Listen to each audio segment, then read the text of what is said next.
to rise and speak to this debate on Crown entities and state enterprises. And as a Crown entity, the Families Commission, sir, is about to undergo a transformation. And the reason why it will be transformed is that this government believes in better public services. And in turbulent times, sir, this John Key-led government is determined to take tough but necessary steps to manage our debt, build a competitive economy and deliver on better government services. So, sir, New Zealanders know this, and they know it because they've seen 600 more frontline police, they've seen 2,000 more nurses, and they've seen 12,000 more tertiary education places. The Honourable Trevor Mallard. Chairman, I know we've had a pretty broad-ranging debate, sir, but that just goes beyond the pale, I think. Just remind member, we're actually on the Families Commission, so come back to that. Paseta Sam Ludo. Thank you, Mr. Chair. And recognising this after the election, sir, our confidence and supply agreement with United Future promised this positive change. And I quote, "The Families Commission will have two broad functions. The existing functions will be headed by a single commissioner and new monitoring, evaluation and research functions to drive quality services for families. In addition, a families status report will be delivered to measure how New Zealand families are getting on, and government will redirect $4 million over 4 years to fund extra parenting programs and relationship education in secondary schools, sir." So what does this mean?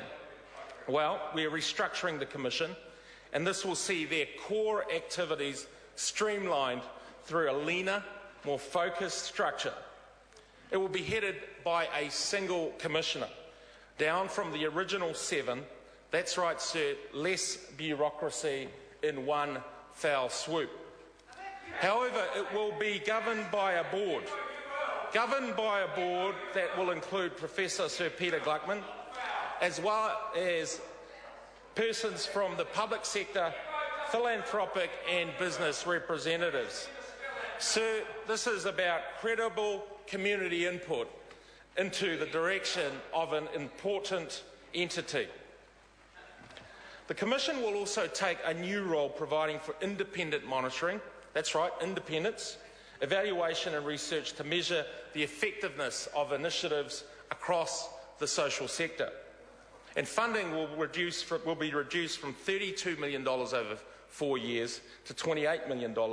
And this will be done primarily by setting up the new Social Policy Evaluation and Research Unit.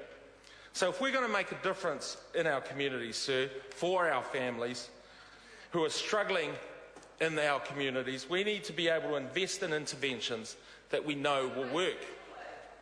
And the body of evidence will allow policymakers, service providers, and anyone wanting to invest in those social services to make more informed decisions. So it's about having evidence-based interventions that produce better long-term outcomes, something the Labor government of the 2000s clearly did not achieve through the Families Commission. It's about our families, sir, it's about our communities, and ultimately it's about the kids in our country. So financially, what does it mean? Well, it means we're going to prioritise funds into areas that actually matter to New Zealanders. $4 million into the parenting programs, relationship education and youth mental health initiatives. Programs that have actually made a difference to New Zealanders in need. I've talked about the $14 million that will be assigned to the Social Policy Evaluation and Research Unit, and we'll also have $1.8 million to take over the responsibility for the longitudinal study growing up in New Zealand. Sir, in summary then, the Families Commission will remain an autonomous Crown entity. That's right, Mrs Moroney, an autonomous Crown entity. And this is significant change for the Commission in terms of its structural arrangements, its work program and its capability requirements and size. The Commission will continue to work on issues that are important for families, just within a leaner, more focused structure. And there will be an interagency team from the Ministry of Social Development, State Services Commission and the Families Commission, which will oversee this transition. And these changes, sir, will be due to be implemented by the 1st of January of 2013. And finally, may I say that... Members, the question is that the report of the Social Services Committee on the 2010-11 financial review of the Families Commission be noted. Those of that opinion will say aye. To the contrary, no. The ayes have it. I understand that the next entity members wish to debate is New Zealand Antarctic Institute. The question is that the report of the Foreign Affairs, Defence and Trade Committee on the 2010-11 financial review of New Zealand Antarctic Institute be noted. John Hayes.